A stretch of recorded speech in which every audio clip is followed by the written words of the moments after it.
At the hospital, the nurse said, "She's exaggerating," so I shut the clinic down. The fluorescent hum of the hospital hallway was a dull throb against my temples, a counterpoint to the frantic beat of my own heart. My wife, Sarah, lay in a sterile room, her breath shallow, her skin a waxy pallor that chilled me to the bone. The doctor, a man whose face seemed permanently etched with a weary impatience, had just delivered his verdict. "She's exaggerating," he'd said, the words falling like stones into the already turbulent waters of my fear. He dismissed her pain, her visible distress, as something less than real, a performance. My clinic, my life's work, was built on a foundation of unwavering belief in my own diagnostic prowess, my ability to cut through the noise and identify the truth. I prided myself on logic, on empirical evidence, on the cold, hard facts. Sarah, in my eyes, had always been prone to dramatics, her anxieties often overshadowing her reasoning. And in that moment, faced with her supposed exaggeration, my pride, my ego, my ingrained skepticism had coalesced into a blinding certainty. I'd believed him. I'd believed the doctor over my own wife, over the quiet, desperate plea in her eyes. The weight of that belief, that immediate, unquestioning acceptance of his dismissive diagnosis, settled in my gut like a leaden cloak. It was a cold, hard knot that tightened with every sterile beep of the monitor beside her bed. The world outside the room, the bustling hospital, the city lights beyond the window, all faded into a distant hum, irrelevant. All that mattered was the palpable tension in that small space, the silent accusation between a husband's doubt and a wife's suffering. My mind, usually a sharp instrument, felt dulled, clouded by a self-imposed blindness.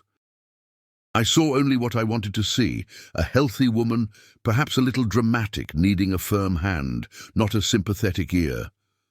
The doctor's words, "She's exaggerating," had become my mantra, my shield against the unsettling possibility that I was wrong, that Sarah's pain was real, and that my own certainty was a dangerous illusion. The air in the room grew thick, heavy with unspoken words, with the unspoken chasm that had just opened between us. I looked at Sarah, really looked at her, and saw not the woman I loved, but a symptom, a problem to be solved, a narrative to be corrected.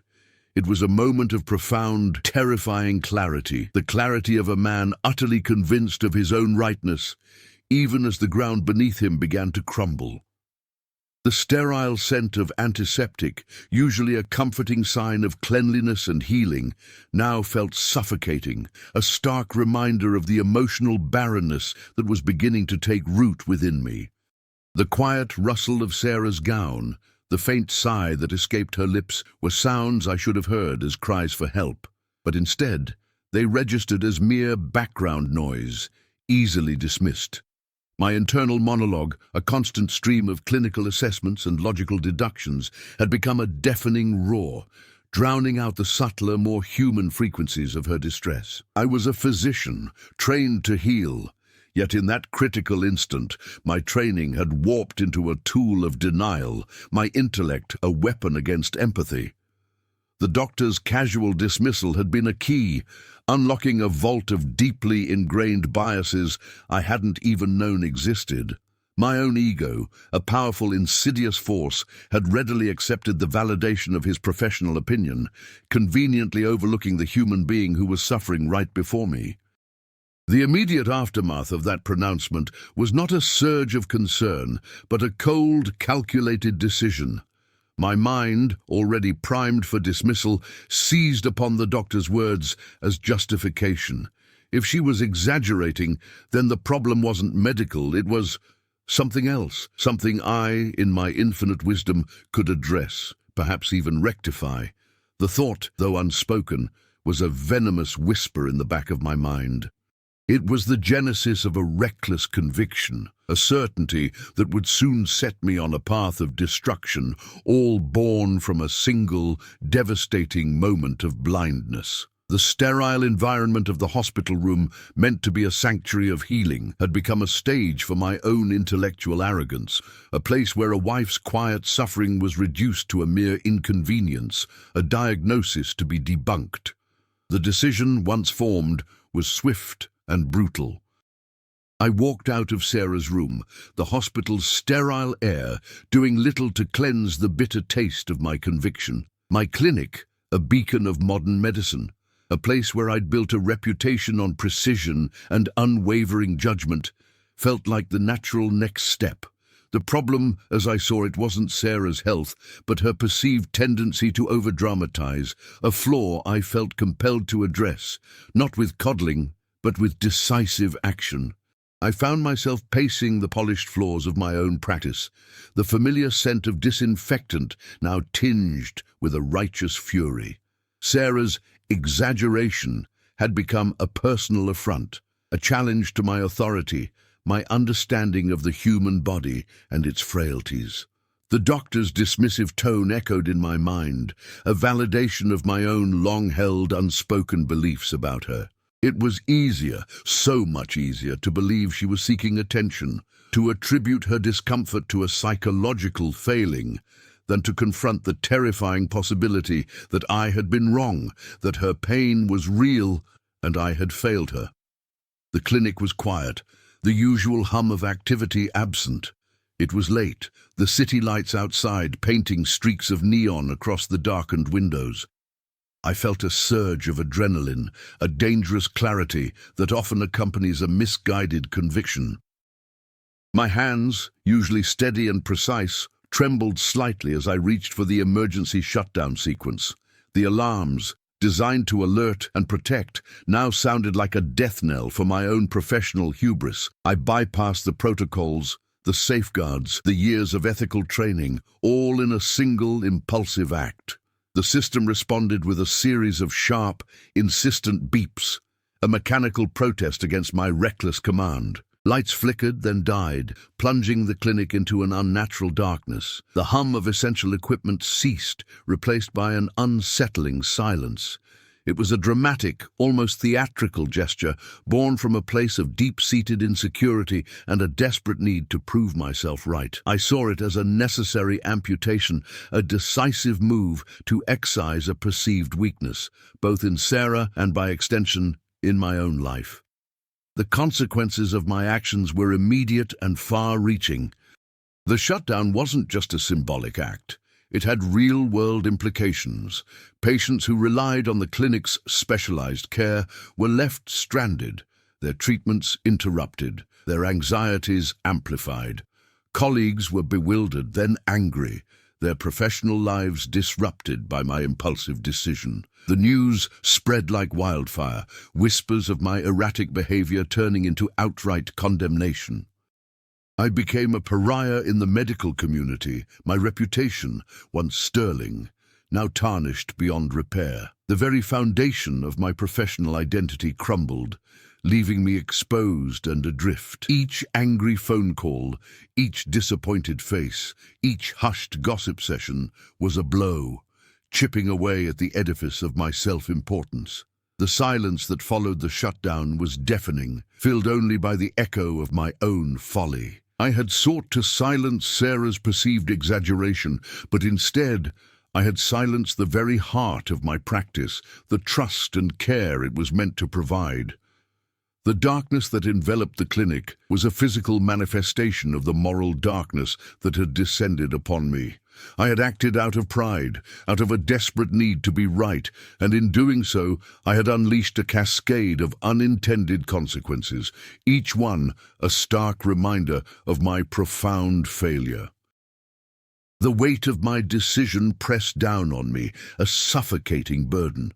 I had shut down a clinic, a place of healing and hope, all because I couldn't bear to admit I might be wrong about my own wife. The irony was a bitter pill, one I was only beginning to swallow. The sterile air of my empty clinic felt thick with the ghosts of my ambition and the chill of my regret. I stood alone in the quiet. The only sound, the frantic thumping of my own heart, a rhythm of self-recrimination. The days that followed were a blur of recrimination and isolation. The clinic remained dark, a monument to my catastrophic lapse in judgment. The medical board's investigation was a slow, agonizing process, each interview a fresh wave of shame. My professional life, meticulously built over decades, was disintegrating before my eyes. But the true cost, the one that gnawed at me in the suffocating silence of my empty apartment, was Sarah. She hadn't spoken to me since that night. Her silence was more potent than any accusation, a constant heavy reminder of the chasm I had created.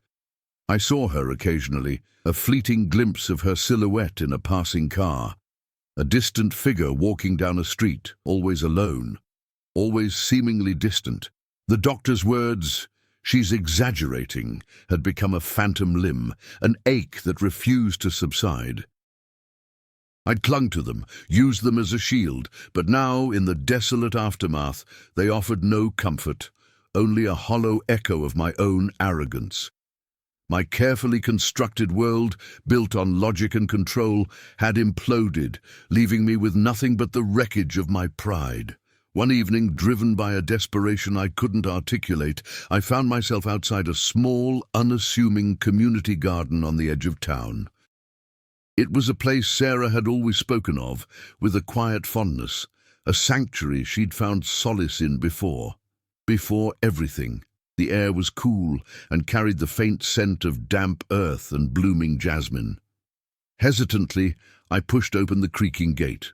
The garden was a riot of color and life, a stark contrast to the sterile, lifeless environment of my clinic and the suffocating emptiness of my apartment. Rows of vibrant flowers, herbs, and vegetables stretched out before me, tended with a meticulous care that spoke of dedication and love. And there, amidst the burgeoning life, was Sarah.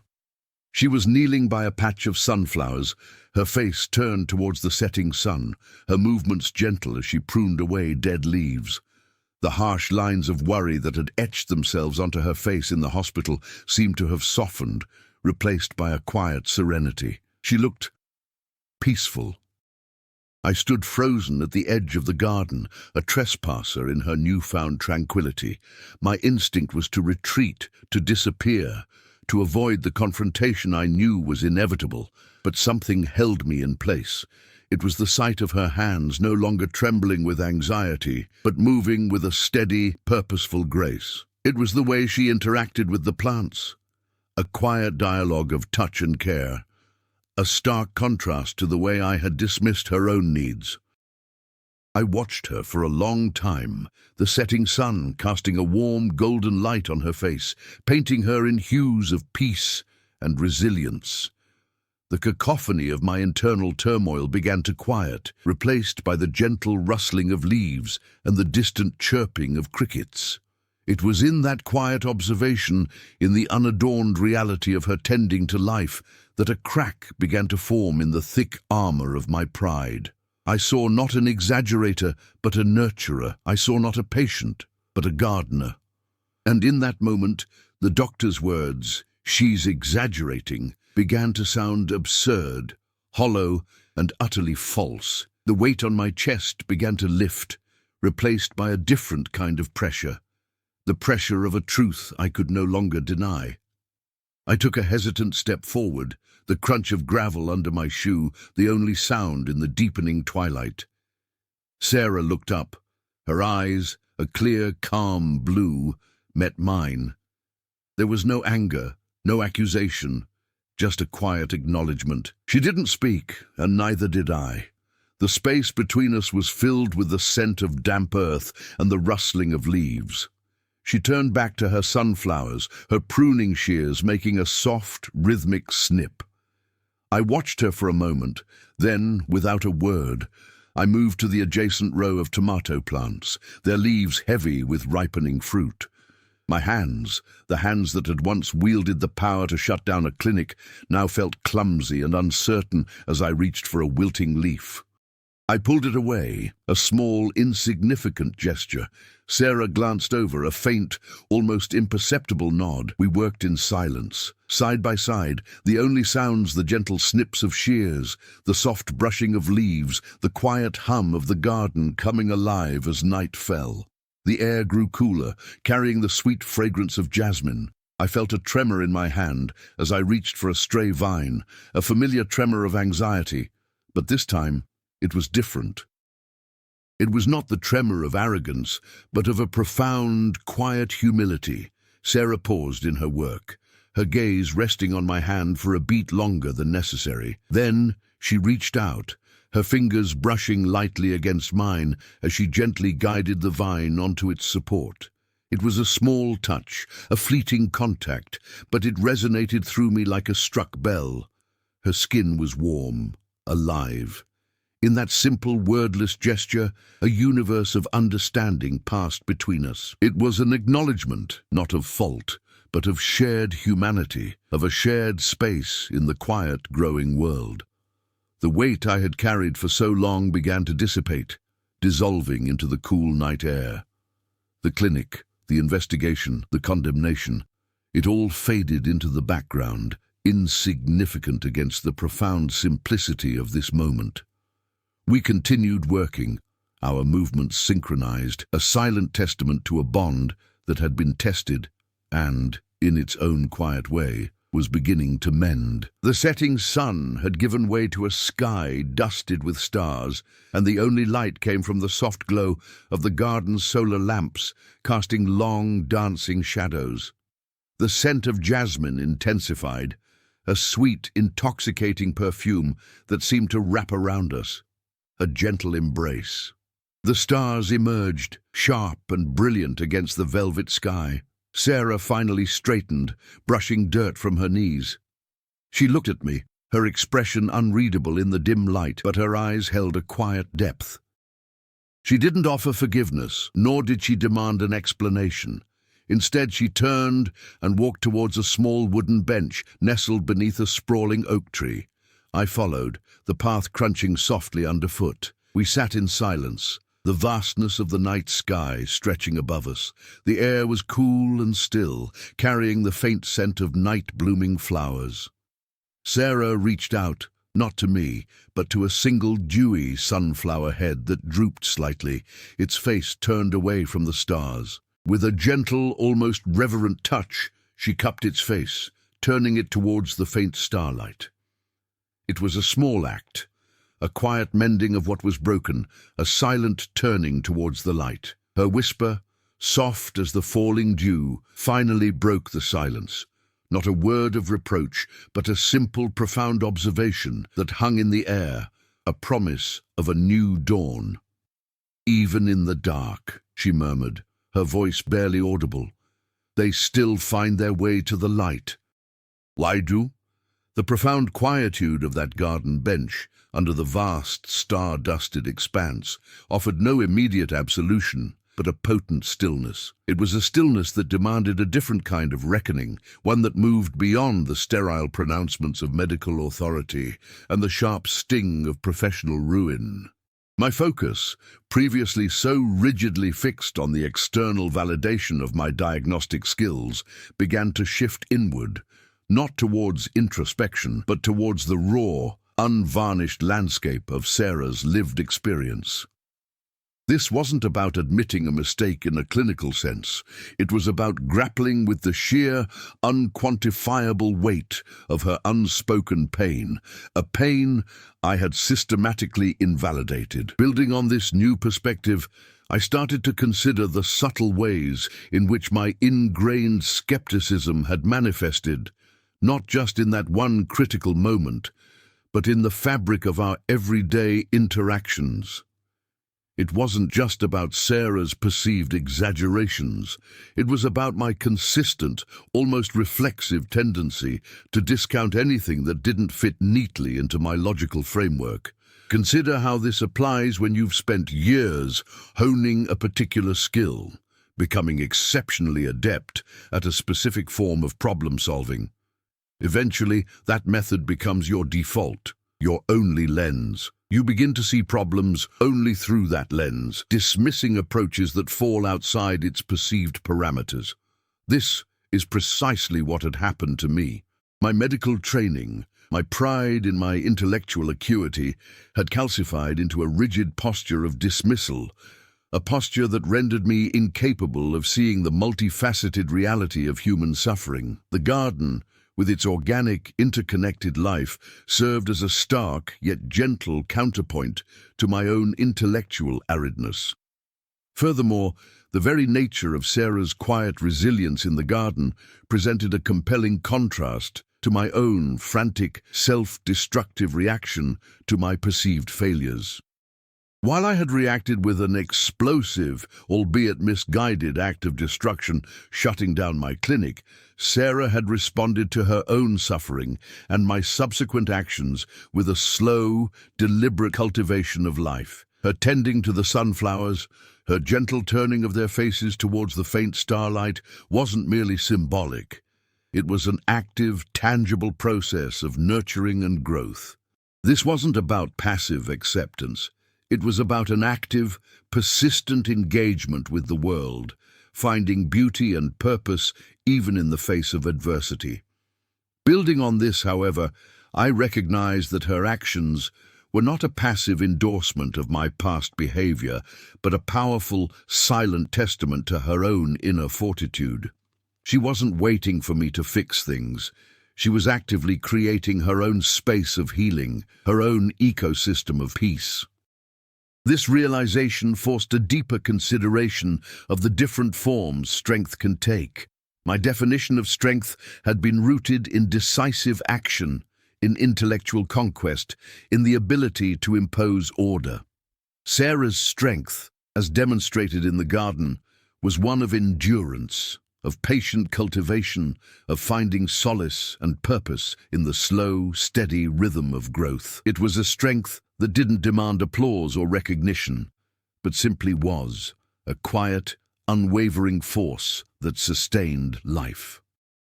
Consequently, my own internal landscape began to undergo a subtle yet significant recalibration.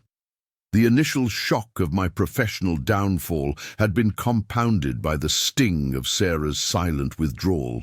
Yet, in the quietude of the garden, surrounded by the tangible evidence of her ability to foster life, a different kind of understanding began to bloom. It wasn't about dissecting my past actions with clinical precision, but about feeling the raw, emotional impact of my blindness. The memory of the doctor's dismissive words, once a shield, now felt like a brand, searing me with the knowledge of my own profound lack of empathy. The garden's gentle ecosystem, where each plant, each bloom seemed to have its own intrinsic value, served as a powerful metaphor. It highlighted the fundamental interconnectedness of all living things, a concept I had intellectually understood but had never truly felt. My own rigid, self-centered worldview had prevented me from recognizing Sarah not just as my wife, but as an individual with her own unique capacity for pain, resilience, and quiet wisdom. The act of her turning the sunflower towards the light wasn't just a poetic gesture, it was a profound lesson in finding sustenance and direction, even when the primary source of light, my validation, my understanding, had been withdrawn. This quiet observation, this witnessing of her gentle persistence, began to chip away at the edifice of my ego, revealing a more vulnerable, yet ultimately more human, foundation beneath.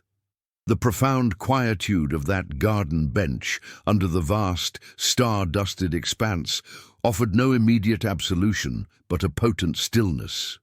It was a stillness that demanded a different kind of reckoning, one that moved beyond the sterile pronouncements of medical authority and the sharp sting of professional ruin. My focus, previously so rigidly fixed on the external validation of my diagnostic skills, began to shift inward, not towards introspection, but towards the raw, unvarnished landscape of Sarah's lived experience. This wasn't about admitting a mistake in a clinical sense. It was about grappling with the sheer, unquantifiable weight of her unspoken pain, a pain I had systematically invalidated. Building on this new perspective, I started to consider the subtle ways in which my ingrained skepticism had manifested, not just in that one critical moment, but in the fabric of our everyday interactions. It wasn't just about Sarah's perceived exaggerations. It was about my consistent, almost reflexive tendency to discount anything that didn't fit neatly into my logical framework. Now consider how this applies when you've spent years honing a particular skill, becoming exceptionally adept at a specific form of problem solving.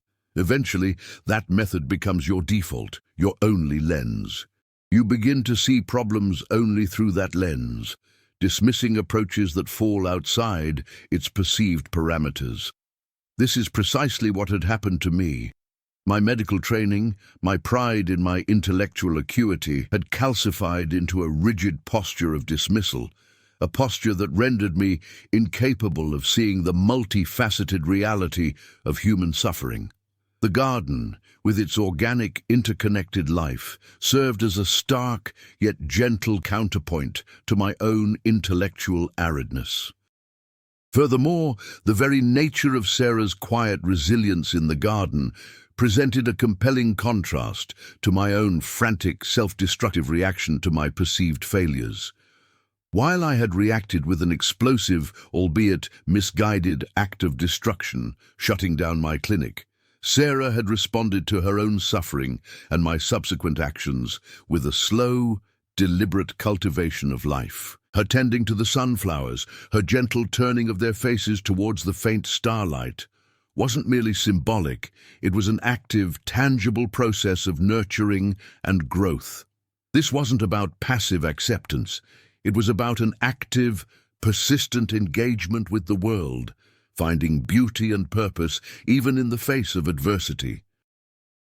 Building on this, however, I recognized that her actions were not a passive endorsement of my past behavior, but a powerful silent testament to her own inner fortitude. She wasn't waiting for me to fix things. She was actively creating her own space of healing, her own ecosystem of peace. This realization forced a deeper consideration of the different forms strength can take. My definition of strength had been rooted in decisive action, in intellectual conquest, in the ability to impose order. Sarah's strength, as demonstrated in the garden, was one of endurance, of patient cultivation, of finding solace and purpose in the slow, steady rhythm of growth. It was a strength that didn't demand applause or recognition, but simply was, a quiet, unwavering force that sustained life. Consequently, my own internal landscape began to undergo a subtle yet significant recalibration. The initial shock of my professional downfall had been compounded by the sting of Sarah's silent withdrawal. Yet in the quietude of the garden, surrounded by the tangible evidence of her ability to foster life, a different kind of understanding began to bloom. It wasn't about dissecting my past actions with clinical precision, but about feeling the raw emotional impact of my blindness. The memory of the doctor's dismissive words, once a shield, now felt like a brand, searing me with the knowledge of my own profound lack of empathy. The garden's gentle ecosystem, where each plant, each bloom seemed to have its own intrinsic value, served as a powerful metaphor. It highlighted the fundamental interconnectedness of all living things, a concept I had intellectually understood, but had never truly felt. My own rigid, self-centered worldview had prevented me from recognizing Sarah not just as my wife, but as an individual with her own unique capacity for pain, resilience, and quiet wisdom. The act of her turning the sunflower towards the light wasn't just a poetic gesture. It was a profound lesson in finding sustenance and direction, even when the primary source of light, my validation, my understanding, had been withdrawn. This quiet observation, this witnessing of her gentle persistence, began to chip away at the edifice of my ego, revealing a more vulnerable yet ultimately more human foundation beneath. The quiet act of turning the sunflower towards the starlight was more than a gesture. It was a profound recalibration of my understanding of resilience. My previous narrative of strength had been tied to forceful intervention, to the immediate imposition of order and solutions. Sarah's approach, however, was one of patient cultivation, of fostering growth from within. This wasn't about waiting for external conditions to improve, but about actively seeking and creating the conditions for flourishing, regardless of the surrounding darkness. Now, consider how this applies when you're facing a personal setback that feels overwhelming. Instead of immediately searching for a grand external fix, a new job, a drastic life change, one might instead focus on nurturing existing resources. This could mean reconnecting with a forgotten hobby, strengthening a strained friendship through small, consistent efforts, or simply dedicating time each day to a practice that brings a sense of inner peace, much like Sarah tending her plants. It's about recognizing that true fortitude often lies not in the dramatic overthrow of obstacles, but in the persistent, quiet nurturing of one's own inner landscape, allowing for growth even when the external environment feels bleak. This subtle shift in perspective is crucial. It moves from a reactive posture of problem-solving to a proactive stance of self-sustenance and growth. Further elaborating on this concept, the garden itself became a potent metaphor for the intricate, often unseen processes that underpin recovery and growth. My own professional world had been one of immediate results, of diagnoses and treatments with tangible, measurable outcomes. The garden, however, operated on a different timescale and with a different set of principles. The slow unfurling of a leaf, the gradual strengthening of a stem, the imperceptible deepening of roots. These were processes that required patience and a deep trust in the inherent life force of the organism. My previous approach to Sarah's distress had been impatient, seeking a quick resolution rather than allowing for the organic unfolding of her own recovery. Another crucial layer is understanding that true healing is rarely a linear progression. It involves setbacks, periods of stagnation, and moments where progress seems to halt entirely. Sarah's quiet dedication to her plants, even when they were perhaps not thriving as she might have wished, demonstrated an acceptance of this natural ebb and flow.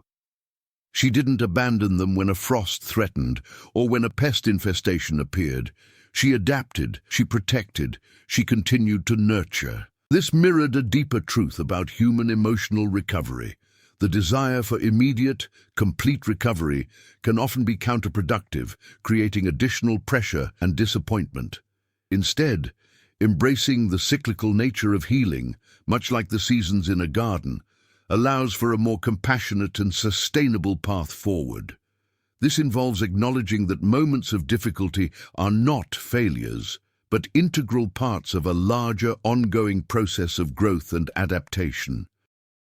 Conversely, my own internal narrative had been one of stark binary outcomes, success or failure, right or wrong. The garden, with its myriad shades of green, its subtle variations in texture and form, offered a compelling counterexample. It showcased the beauty and inherent value in imperfection, in the unique characteristics of each plant. My prior dismissal of Sarah's experiences stemmed from a rigid adherence to what I perceived as objective truth, a truth defined by my own limited clinical perspective.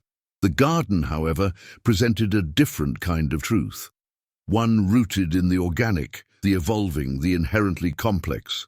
It underscored that human experience, like a garden, is not meant to be uniform or perfectly ordered.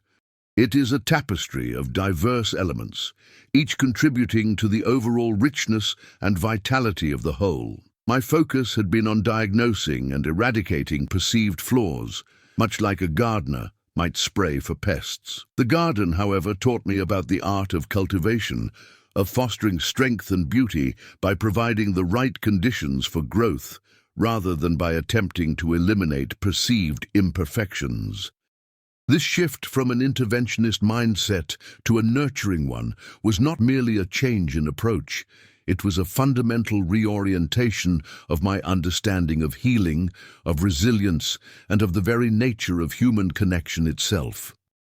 The quiet hum of insect life, the gentle sway of branches in the breeze, the earthy scent that filled the air, these sensory details coalesced into a profound, wordless lesson about the intricate, interconnected web of life, a web I had been oblivious to for far too long.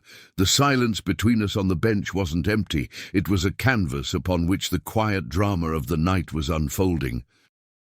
Sarah's gentle manipulation of the sunflower, coaxing its face towards the faint celestial glow, was a potent, wordless lesson.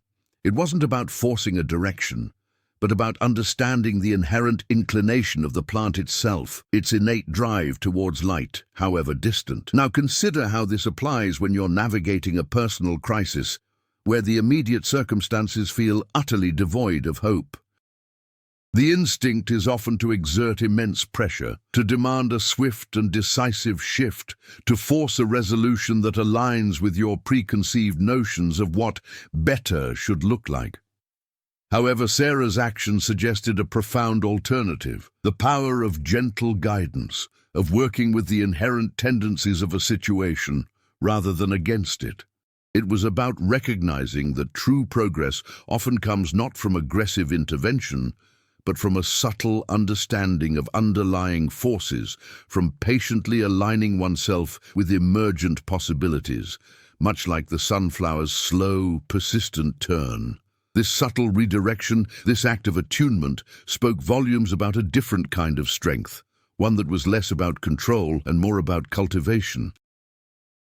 Building on this, however, the act also highlighted the critical distinction between external validation and internal motivation. My professional life had been built on the latter, on seeking external affirmation of my skills and judgments. Sarah's engagement with the garden, and specifically with the sunflower, was driven by an internal imperative, a deep-seated connection to the natural world and its rhythms. She wasn't tending the flower for my benefit, or for the doctor's approval, or even for the sake of a future harvest.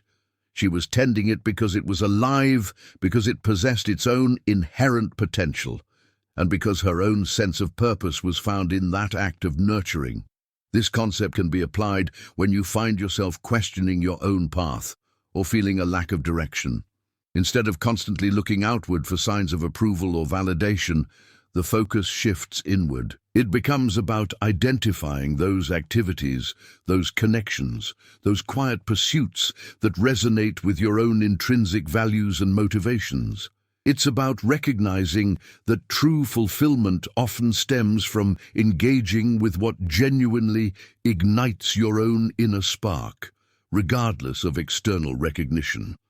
This internal compass, once calibrated, becomes a far more reliable guide than any external metric of success. Furthermore, the contrast between my clinic's sterile, controlled environment and the garden's wild, organic complexity underscored a fundamental misunderstanding on my part. My clinic represented an attempt to impose absolute order, to eliminate variables, to achieve predictable outcomes. The garden, by its very nature, embraced unpredictability. It thrived on the interplay of elements, on the unexpected bloom, on the resilience of life in the face of challenges. Sarah's quiet work among the plants demonstrated an acceptance of this inherent messiness, a willingness to engage with the natural ebb and flow of growth and decay. Now consider how this applies when you're facing a situation that feels chaotic or beyond your control. The initial reaction might be to try and impose rigid structure, to force a sense of order where none seems to exist. However, the garden teaches a different lesson.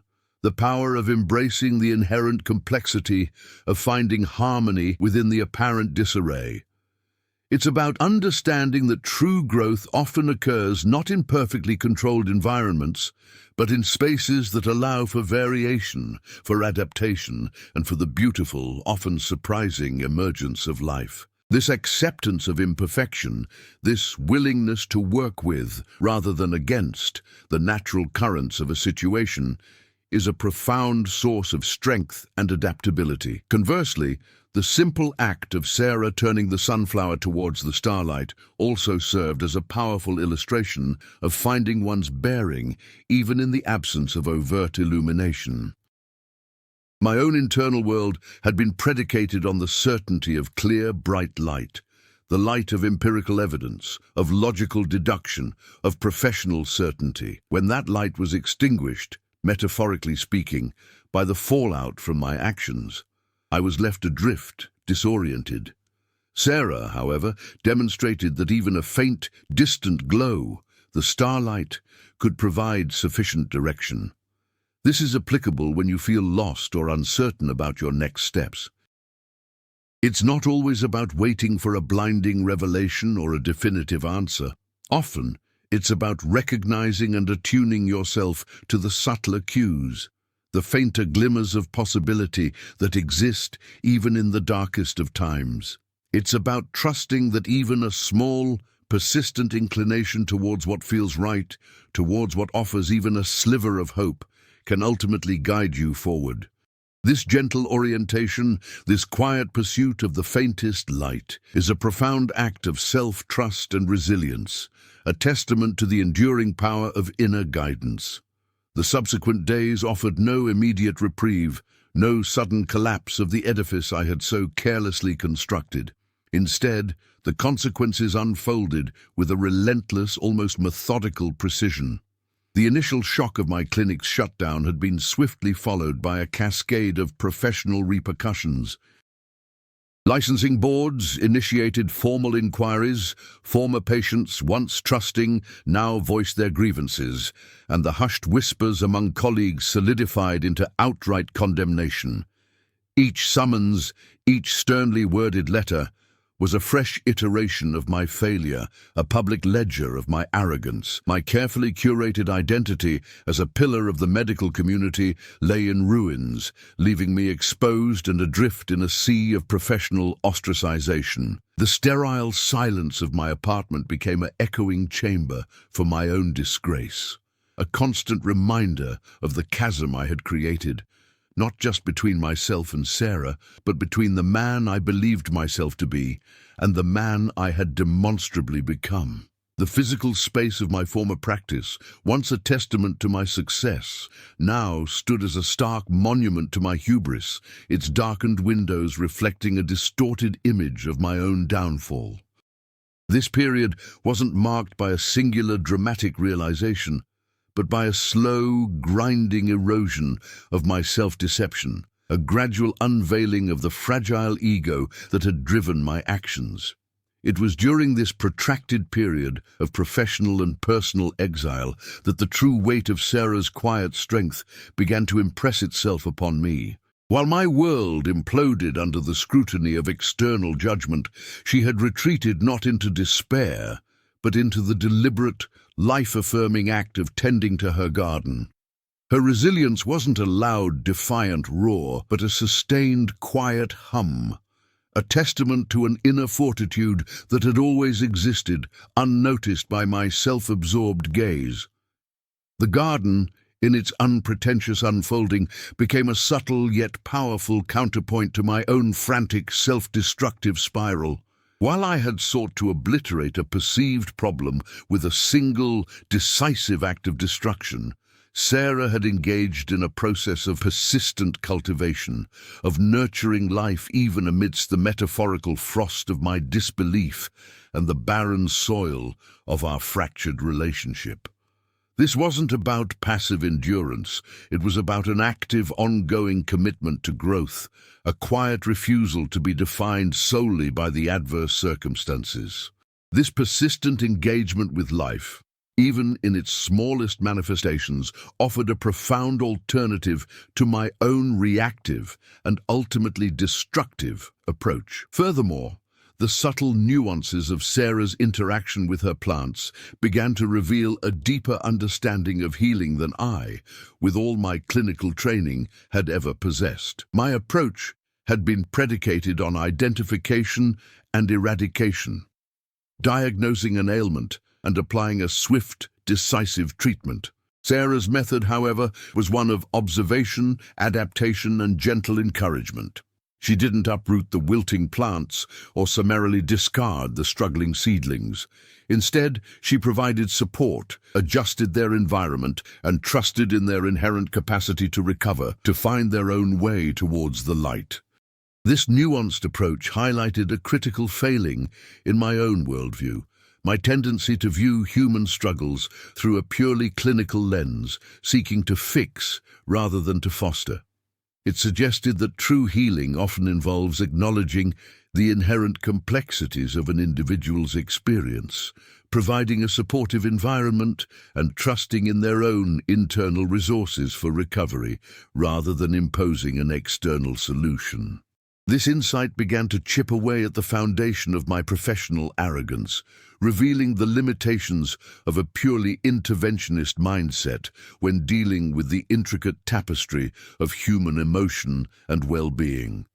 Consequently, the stark contrast between my clinic's sterile, controlled environment and the garden's organic, often unpredictable ecosystem began to resonate with a deeper significance. My practice had been a space of calculated precision, where variables were minimized and outcomes were, ideally, predictable.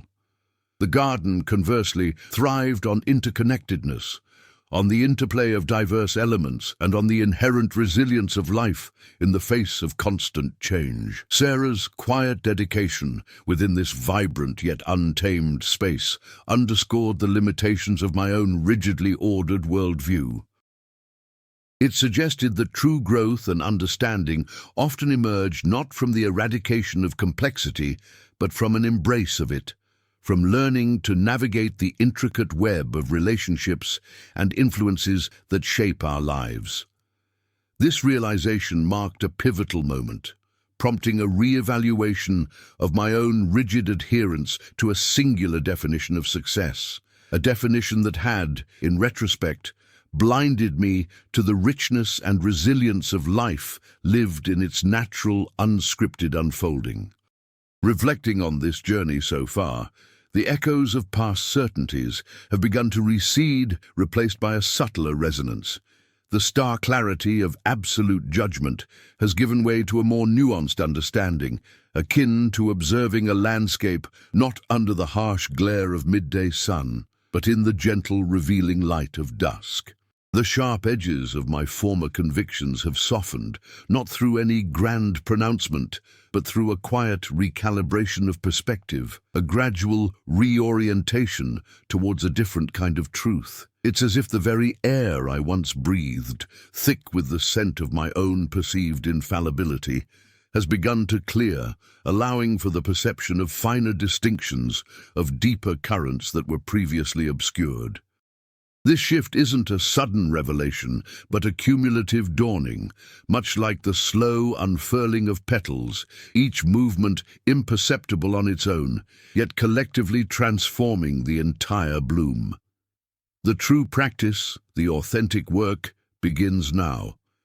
It is not about reclaiming a lost status or rebuilding a shattered career in the old image. It is about carrying the quiet wisdom of the garden into every interaction, every decision, every moment of perceived certainty. It is about understanding that strength lies not in imposing one's will, but in the gentle, persistent act of nurturing, of fostering growth, and of trusting in the inherent inclination of life to find its way towards the light, however faint. It is in the quiet moments, the unscripted interactions, the patient tending to the delicate blooms of human connection, that the deepest and most lasting transformations are found. The echo of Sarah's whisper, even in the dark, they still find their way to the light, no longer carries the weight of accusation, but the gentle promise of enduring hope.